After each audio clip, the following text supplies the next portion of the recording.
आप सभी जानते हैं इलाहाबाद हाई कोर्ट ने यहाँ पर ग्रुप डी की यहाँ पर परीक्षा तिथि घोषित कर दी गई है। 5 जनवरी को आपका ये एग्ज़ाम है। तो समय बहुत कम बचा हुआ और आज के सेशन में यहाँ पर इंग्लिश का यहाँ पर सेक्शन देखने जा रहे हैं और बाकी तमाम प्रीवियस ईयर पेपर और नए क्लासेस भी आपको चैनल पर डाल दिए गए हैं। आप वहाँ से जाकर देखकर प्रीवियस पेपर भी सारे लगा लीजिएगा, बहुत ज़रूरी है, ये ध्यान रखिएगा। और नए प्रश्नों को तो आपको देखना है। तो चलिए आज का सामान्य अंग्रेजी इंग्लिश सेक्शन देखेंगे। देखिए यहाँ पर दिया गया है, इसी प्रकार के प्रश्न आएंगे, ध्यान रखिएगा। और इंग्लिश में एरर से यानी गलती से संबंधित प्रश्न आएंगे, आपको एरर फाइंड करना होगा। देखिए यहाँ पर बताया गया कि एरर आपको फाइंड करना, ये क्वेश्चन आपका दिया है, इनमें जो ABCD दिया गया इनमें एरर फाइंड करना, कहाँ पर एरर है। तो चलिए सीधे प्रश्नों पर आते हैं। देखिए यहाँ पर प्रश्न दिया गया, the captain along with his team are participating very hard for the fourth coming match. ध्यान रखिएगा, यहाँ पर अगर हम बात करें तो आपको गौर करने वाली बात होगी। मैं कुछ आपको यहाँ पर बता देता हूँ। ज़्यादातर एरर वाले जो इसमें गलतियाँ होती हैं उनमें ज़्यादातर आपको ध्यान में रखना आर, इज, एम, बाज, बर, हैज, हैव, इनमें ही कहीं ना कहीं एरर होती है। उन्हीं को आपको पिकआउट करना, आपको इंग्लिश में कुछ भी नहीं आता। तो देखिए यहाँ पर आर पार्टिसिंग वेरी हार्ड, तो देखिए आर नहीं होगा, इसकी जगह इज होगा, ध्यान रखिएगा। तो the captain along with his team is practising very hard for the fourth coming match. तो यहाँ पर जो जिसमें एरर है वो है ऑप्शन बी में, ठीक है ना, बी में एरर है। तो चलिए अगला देख लेते हैं। इट बाज him who came running into the class. देखिए यहाँ पर भी देखिए इट बाज हिम नहीं होगा, मैंने आपको बताया was, were, has, have, is, am, are, shall, इनमें ही कहीं ना कहीं आपको एरर मिलेगा। देखिए यहाँ पर बाज लगा तो यहाँ पर हिम नहीं होगा, इट बाज ही होगा यहाँ पर। तो एरर कहाँ पे, यहाँ पर ये ऑप्शन में एरर है, इट बाज he who came running into the class. आपको इंग्लिश बिल्कुल ना आती हो लेकिन आपको इसी प्रकार से प्रश्नों को करना होगा। और अगर आप चाहते हैं कि इंग्लिश सेक्शन में अच्छा स्कोर कर पाएँ तो एक काम जरूर कर लीजिए, क्योंकि ग्रुप डी में आप सभी जानते हैं 2 पेपर हैं, पेपर 1 और पेपर 2। यानी यहाँ पर जो पेपर 1 क्वालिफाई करेगा वो पेपर 2 में बैठेगा और पेपर 2 के आपको अच्छा खासा टाइम मिल जाएगा, लगभग 3 महीना है, 3 महीने से ज़्यादा नहीं, हो सकता है 3 महीने के अंदर ही करा लिया जाए। मैंने जितनी भी बातें कही थी आपसे Allahabad high court group C या डी के एग्ज़ाम को लेकर, मैंने कहा था आपका हर हाल में जनवरी और दिसंबर में ये एग्ज़ाम कराया जाएगा, 99% इससे आगे नहीं जाएगा, आप किसी तमाम अफवाहों से दूर है। तो वैसे ही हुआ, तो 3 महीने के अंदर ही कराया जाएगा। तो उसके लिए आप एक छोटा सा काम जरूर कर लीजिएगा, चैनल के टेलीग्राम ग्रुप को जरूर ज्वाइन कर लीजिएगा। चैनल के टेलीग्राम ग्रुप का लिंक आपको वीडियो के डिस्क्रिप्शन में दिया होगा, चैनल के टेलीग्राम ग्रुप को जरूर ज्वाइन कर लीजिए। अगर आपको वहाँ नहीं मिल पा रहा तो कमेंट बॉक्स सेक्शन में आप बोल दीजिएगा, आपको वहाँ पर लिंक प्रोवाइड करा दिया जाएगा। क्योंकि आप अगर वहाँ पर जुड़ते हैं और एग्जाम से पहले जो भी दिया जाएगा, जो भी दिया जाए पढ़ लीजिएगा, आपकी नैया किनारे लग जाएगी। चलिए अगला प्रश्न यहाँ पर देख लेते हैं। देखिए यहाँ पर 53 दिया गया है और 53 में लिखा हुआ है, the captain of Yemen is situating 2190 2190 metre above the sea level और नो एरर। यहाँ पर आपको देखना है कौन सा एरर है या नहीं है। तो यहाँ पर देखिए मैंने पहले आपको बताया था, यहाँ पर ए जाम आर हो, ज़्यादातर वहाँ पर ही आपको एरर मिलती हैं। तो 53 की अगर हम बात करें तो यहाँ पर जो सिचुएटिंग दिया गया है, सिचुएटिंग दिया गया, वहाँ पर थर्ड फॉर्म का प्रयोग होगा, is situated 2190 metre above the sea level. मैंने आपको पहले बता दिया एरर वाले आ जाएँ, ई जाम आर, बाज, बर, हर, यानी हैज, हैव, सेल, बिल, तो वहीं पर भी एरर आपको देखने मिलेगा। तो यहाँ पे एरर, यहाँ पर थर्ड फॉर्म होगा सिचुएटिंग का, ठीक है ना। चलिए अगला प्रश्न यहाँ पर देख लेते हैं। अगला प्रश्न यहाँ पर दिया गया, यहाँ पर ऑप्शन दिया गया, in the following question sentence are given with the blank to be filled with an appropriate word, और 4 ऑल्टरनेटिव आपके यहाँ पर ऑप्शन दिए गए। देखिए यहाँ पर आपको अप्रोप्रिएट आंसर ब्लैंक में आपको भरना है, यहाँ पर ये ध्यान रखिएगा, अप्रोप्रिएट जो सबसे सूटेबल हो। तो देखिए यहाँ पर जो पहला प्रश्न दिया गया है, the Greenland ice sheet is dash a rate about 12 cubic miles a year.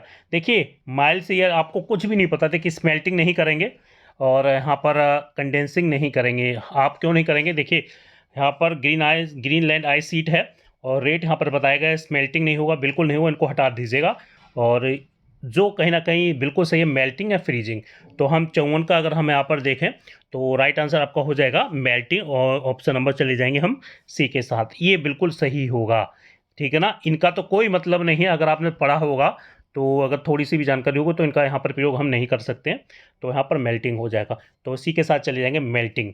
Melting is the rate, ठीक है, ग्रीन आइस शीट का ये मेल्टिंग रेट है ये, ठीक है। चलिए अगला है the principal called dash an explanation from the clerk.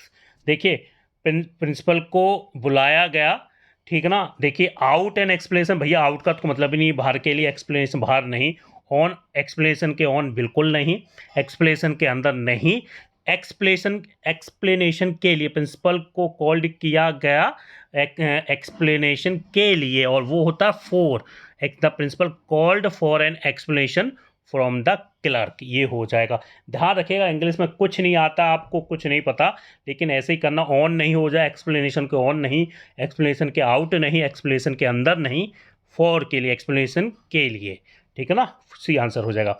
चलिए अगला यहाँ पर देख लेते हैं। अगला आपके सामने दिया गया, एक मिनट रुकिए। चलिए अगला है यहाँ पर the crowd gave the victorious team A tumultuous welcome, ठीक है ना। अब देखिए आपको कुछ भी नहीं पता, ध्यान रखिएगा इन प्रश्नों को थोड़ा सा आपको दिखाना है। देखिए यहाँ पर एरोजेंट नहीं हो जाएगा भैया, इसका यहाँ पर कोई मतलब ही नहीं है। हाँ नोजी नोसी हो सकता है, और टेबल सम नहीं, क्योंकि टेबल तो नहीं करना, एरोजेंट भी नहीं करना है। एरोजेंट का आप जरूर बताइएगा कमेंट बॉक्स में, क्योंकि अगर आपको पता होगा तभी आप इसको नेगलेक्ट कर सकते हैं। यहाँ पर दो ऑप्शन है, जुबिलियंट और नोजी। देखिए जुबिलियंट होता है यानी कहा जाए जॉयफुल वाला क्राउड, या कहा जाए खुशनुमा क्राउड ने विक्टोरियस टीम का एक कहा जाए बहुत ही तरीके से, बेहतरीन तरीके से क्या किया, वेलकम किया। तो यहाँ पर ये हो जाएगा, और ऑप्शन ए हो जाएगा। हो सकता था नोजी क्राउड, लेकिन यहाँ पर ये नहीं करें क्योंकि यहाँ पर जुबिलियंट दिया गया है, खुशनुमा क्राउड यानी कहा जाए जॉयफुल क्राउड, ठीक है ना। एक कहा जाए जो एक क्राउड होता ना, आप सभी देखते हैं जो विक्टोरियस टीम विजय होती है, तो यहाँ पर ए हो जाएगा। ये दो तो ऑप्शंस बिल्कुल नहीं होंगे। टेबल सम के लिए तो बिल्कुल हटा दीजिएगा, एरोगेंट नहीं भैया, एरोगेंट क्राउड कभी नहीं होता, तो ये ध्यान रखिएगा, ऑप्शन ए के साथ चले जाएंगे। चलिए अगला यहाँ पर दिया गया, यहाँ पर देखिए क्वेश्चन पहले पढ़ लेते हैं ताकि आपको सारी चीज़ें समझ में आ जाए। एक मिनट को, हाँ ठीक है। यहाँ पर दिया गया in the following question out of 4 alternatives choose the one which best expresses the meaning, यानी आपको वो बताना जो सबसे बेस्ट मीनिंग को एक्सप्रेस करे शब्द के, वर्ड के। तो देखिए 57 सीज, सीज को पहली बात तो आपको पता होना चाहिए, इसका सीज का मतलब होता है बंद होना, ठीक है ना, बंद होना या समाप्त हो जाना या समाप्त करना। और अगर हम इसका 57 का राइट आंसर यहाँ पर देखेंगे तो हम ऑप्शन नंबर चले जाएंगे बी के साथ, स्टॉप, ठीक है ना, स्टॉप हो जाएगा, क्योंकि इसका मतलब ही होता है बंद करना, और बिल्कुल उसी के समान का अर्थ यहाँ पर चुनना था। सीधा बोला जाए सिनोनिम्स, सेम कंटेनिंग अर्थ यानी समान अर्थ को, तो स्टॉप हो जाएगा। अब देखिए पीएस यहाँ पर दिया गया, 58 में दिया गया पीएस। पीएस का अर्थ होता है धार्मिक होता है, या अगर बोला जाए एक तरीके का जो डीप रेस्पेक्ट हम गॉड और रिलीजन के लिए शो करते हैं उसको हम बोलते हैं पीएस। और ये क्या है, एक एग्जेक्टिव भी हो, तो इसका अगर राइट आंसर हम देखें तो ऑप्शन नंबर ए के साथ चले जाएंगे, रिलीजियस हो जाएगा यहाँ पर ऑप्शन ए। आपको पता होना चाहिए, आपको पढ़कर ही जाने चाहिए, पढ़कर ही आपको जाना है। मैंने यहाँ पर बिल्कुल पॉपुलर लिए गए हैं, जो ऐसा नहीं Allahabad high court group C D में पूछे जाते, तमाम अन्य प्रतियोगी परीक्षाओं में ये प्रश्नों को पूछा गया, रखा गया, इनको लिख लीजिएगा, कहीं ना कहीं आपके हर परीक्षाओं में ये पूछे ही जाते हैं। चलिए अगला प्रश्न यहाँ पर देख लेते हैं। ध्यान रखना आपको इनको नोट ही करना होगा, आपको ज़्यादा से ज़्यादा इनको पढ़कर जाना होगा, याद कर कर जाना होगा, क्योंकि ये आपके हर परीक्षाओं में पूछे ही जाते हैं, तो इनको आप नेगलेक्ट नहीं कर सकते हैं, क्योंकि ये आपकी इलाहाबाद हाई कोर्ट में एग्ज़ाम में ज़रूर पूछे जाते हैं। देखिए अवेंडन, अवेंडन मीन्स हम सभी जानते हैं, इसका मीन्स ही होता है कि छोड़ देना, या एक तरीके कहा जाए लीव, या एक तरीके के तो यहाँ पर हो जाएगा फोरसेक, ठीक है ना, फोरसेक यहाँ पर हो जाएगा परित्यागना, यानी इसका मीन्स ये होता है त्याग कर देना, अवेंडन यानी रोक देना, उस पर रोक लगा देना, ठीक है ना। चलिए अगला यहाँ पर देख लेते हैं, अगला प्रश्न यहाँ पर क्या है। चलिए in the following question choose the word opposite in the meaning to the, देखिए अपोजिट आपको बिलोम चुनना है, और आप बिलोम तभी बता पाएंगे, मैंने कहा था मेरे चैनल पर जितना भी कराया जा रहा आप इनको नोट जरूर कर लीजिएगा, बिलोम, सिनोनिम्स, सेम कंटेनिंग मीनिंग, समानार्थी, क्योंकि ये वो प्रश्न मैं आपको लेकर आ रहा हूँ जो इलाहाबाद में तो पूछे ही जाते हैं, तमाम अन्य प्रतियोगी परीक्षाओं में देखा जाए सबसे ज़्यादा इनको रखा ही गया है। वीडियो को हल्के मत लीजिएगा, चैनल के सब्सक्राइबर को मत लीजिएगा कि मिलियन सब्सक्राइबर वाला आपको अच्छा बढ़ाएगा, ऐसा नहीं है। ये आपका दूसरा चैनल है, ये सिर्फ इलाहाबाद के लिए बनाएगा। मेन चैनल अलग है, आप उसके सब्सक्राइबर देखेंगे तो कहेंगे, लेकिन कभी सब्सक्राइबर देखकर नहीं जाना चाहिए। आपको कंटेंट क्या दिया जा रहा है, किस प्रकार के प्रश्न दिए जा रहे हैं, वो आपको देखना है, क्योंकि एनटीए इसी प्रकार के प्रश्नों को रखता ही है। ध्यान रखिएगा, एनटीए जो आपके इसी प्रकार के, मैं फिर से यहाँ पर कह रहा हूँ, ज़्यादा से ज़्यादा मैचिंग टाइप के, मैचिंग जैसे अगर आप सामान्य ज्ञान जीके पढ़ रहे हैं तो मैचिंग जिस प्रकार से की जाती है उसी प्रकार के प्रश्नों को पढ़ना है, ज़्यादा से ज़्यादा मैचिंग वाले प्रश्नों, क्योंकि वही लेवल उसी प्रकार के प्रश्न आएंगे, ये आप लिख लीजिएगा। चलिए अगला यहाँ पर है बैरन। बैरन का मीन्स पहले तो आपको पता होना चाहिए, बैरन का क्या होता है, बंजर होता है, ऊसर होता है, तो ठीक है ना। तो यहाँ पर अगर देखेंगे 60 का राइट आंसर चले जाएंगे एक के साथ, ठीक है ना। अपोजिट करना है, क्योंकि बैरन मीन्स होता है बंजर, फर्टाइल मीन्स होता है उपजाऊ, ठीक है। स्टिंगी, स्टिंगी का मीन्स आपको पता होना चाहिए, इसका अर्थ होता है कंजूस, ठीक है ना। और इसका अगर अपोजिट देखा जाए तो हो जाएगा जनरस, ठीक है ना। ऑप्शन नंबर चले जाएंगे हम सी के साथ, ठीक है। स्टिंगी कंजूस होता है, जनरस होता है वो एक तरीके, इसका जस्ट एंटोनिम्स होता है कंजूस ना होना, ठीक है, नॉट जेनरस, ठीक है। चले अगला है नर्वस। नर्वस का क्या हो जाता है, देखिए पहली बात तो आपको पता होनी चाहिए नर्वस क्या होता है।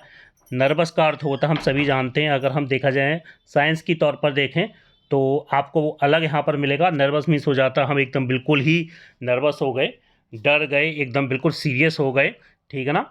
डर गए, चिंता, एक तरीके वरीड हो गए, आप परेशान हो गए, वरी हो गए, उसको बोल देते हैं नर्वस हो गए, हम एकदम से चिंतित हो गए। तो इसका जस्ट अपोजिट क्या हो जाएगा, 62 का हम चले जाएंगे ऑप्शन नंबर डी के साथ, कंपोज। बिल्कुल चिंता यानी चिंता ना होना, नर्वस ना होना, बिल्कुल एक तरीके नॉर्मल वे में रहना, ठीक है ना, उसको कंपोज हम बोल देते हैं, ठीक है। चलिए अगला यहाँ पर देख लेते हैं। और अगर हम कंपोज की बात भी करें यहाँ पर, तो कंपोज का अंत होता है शांत रहना, बिल्कुल नॉर्मल वे में रहना, ये आपको ध्यान में रखना है। चलिए अगला यहाँ पर देख लेते हैं।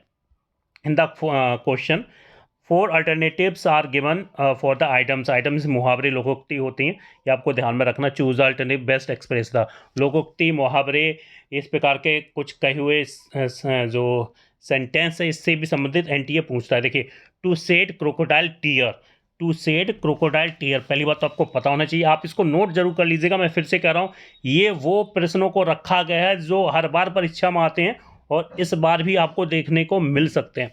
पहली बात तो टू सेड क्रोकोडाइल टीयर्स का मतलब आपको पता होना चाहिए, तभी आप इस प्रश्न को कर पाएंगे। देखिए इसका मतलब होता है कि संबंध, सीधा सा बोला जाए कि आपने ये तो सुना ही होगा कि मगरमच्छ की तरह आंसू ना बहाओ, नहीं ना बहाओ, क्योंकि एक तरीके बोला जाए कि अपने यानी जो दुख को प्रिटेंड करना, प्रिटेंड ग्रीफ, ठीक है ना। इसका मीन्स ये होता है अपने दुख को यहाँ पर दिखावा करना, यानी दिखाना, प्रिटेंड करना। तो यहाँ पर राइट आंसर हो जाएगा, ये आपने सुना ही होगा। चलिए अगला यहाँ पर है कि to putting by putting two और टू टुगेदर। देखिए ये आपका आइटम है, प्रेस है। तो यहाँ पर अगर बात की जाए, इसका मतलब ही होता है कि किसी भी सच को गैस करना जो कि आपने देखा है या सुना, तो इसका मतलब ये होता है। और इस अगर देखा जाए ऑप्शन में, तो देखिए भैया अर्थमेटिक कैलकुलेशन से कोई मतलब नहीं है, पीपल्स को पेयर में रखने से कोई मतलब नहीं है, टू मिक्स सर्वल थिंग, यहाँ पर कोई चीज़ मिक्स नहीं हो रही है। ये आपका आइटम है, फ्रेस है, लोकोक्ति है, मुहावरा, कही हुई कुछ जो यहाँ पर शब्द लाइन दी गई है, इसका मतलब ही होता है to deduce from the given fact, यानी जो निष्कर्ष निकालना, यानी कहा जाए तथ्यों से निष्कर्ष निकालना, परिणाम निकालना, जो आपके साथ हुआ है, आपने देखा है, जो सच को क्या है उस चीज़ को, इसका मतलब यही होता है। आपको ये पढ़कर ही जाने हैं। ये कुछ आइटम्स हैं, लोकोक्ति हैं, मुहावरे हैं, जो आपको नोट आउट करना है और आपको उनको लिखकर लर्न ही करना होगा इंग्लिश में। हिंदी में आसान हो जाते हैं, लेकिन इंग्लिश में आपको थोड़ा सा मेहनत करना पड़ेगा। टू गो स्कॉट फ्री, यानी बिना दंड पनिशमेंट के आप को, यानी कहा जाए बिना दंड या पनिशमेंट के आपको निकाल दिया जाना बाहर, यानी आप जिसके लायक थे लेकिन आपको दंड या पनिशमेंट नहीं मिला, तो स्कॉट फ्री। और इसका मीन्स ही होता है टू एस्केप विदाउट पनिशमेंट, ठीक है ना, टू एस्केप विदाउट पनिशमेंट। ध्यान रखिएगा, आप बच गए बिना पनिशमेंट के, लेकिन आप उसके लिए डिजर्व करते थे, आप उसके लिए थे, आपने जो काम किया था आपको पनिशमेंट मिलना था, लेकिन आप स्कॉट फ्री हो गए, एस्केप हो गए विदाउट पनिशमेंट के। तो आपको इस प्रकार से पढ़ना ही होगा, ठीक है। चलिए अगला यहाँ पर, और ये आज के वीडियो का आखिरी प्रश्न है, यहाँ पर देख लीजिएगा, यहाँ पर दिया गया है in the following questions a part of the sentence is printed in bold. Bold का मतलब होता है चौड़े में, बोल्ड हाईलाइटेड होगा। मे बी इन इम्प्रूवमेंट, उसमें इम्प्रूवमेंट की ज़रूरत है, तो क्या इम्प्रूवमेंट की ज़रूरत है वो आपको बताना है। ये यहाँ पर सेंटेंस दिया गया है, ठीक है ना, यहाँ पर ये सेंटेंस दिया गया बोल्ड में, ये दिया गया फ्रॉम, इसमें क्या इम्प्रूवमेंट की ज़रूरत है वो आपको बताना है, ठीक है ना। चलिए तो देखिए, I have been living in Delhi from. देखिए सीधी सी बात है, हम सभी जानते हैं फ्रॉम हम का प्रयोग करते नहीं जब समय का टाइम का दिया गया हो। तो यहाँ पर हम सिंस, कब से रह रहे हैं हम लोग, 1989 से। अब ऐसे नहीं है, तो ध्यान रखिएगा यहाँ पर आपका जो ईयर दिया गया है, समय की बात की गई है, तो सिंस का यूज़ करेंगे, फ्रॉम का हम यूज़ करते नहीं है, तो ये बिल्कुल रॉन्ग है। Since I have been living, हम दिल्ली में रह रहे हैं कब से, सिंस 1989 में। तो यहाँ पर इम्प्रूवमेंट की ज़रूरत है, फ्रॉम में, फ्रॉम की जगह आपका क्या होगा, यहाँ पर सिंस हो जाएगा। तो इसी प्रकार के प्रश्नों को एनटीए रखता है Allahabad high court group D में। आप तैयारी ज़बरदस्त कीजिएगा, समय बहुत कम बचा हुआ है, एग्ज़ाम डेट को पहले ही यहाँ पर डिक्लेयर कर दिया गया। और साथ में चैनल के टेलीग्राम ग्रुप को जरूर ज्वाइन कर लीजिएगा अगर आप चाहते हैं पेपर 2 में बैठना। बाकी आपकी मर्जी, चैनल के टेलीग्राम ग्रुप का लिंक वीडियो के डिस्क्रिप्शन में, अगर नहीं मिल पा रहा है तो कमेंट बॉक्स सेक्शन में पूछ सकते हैं। तो जय हिंद, जय भारत।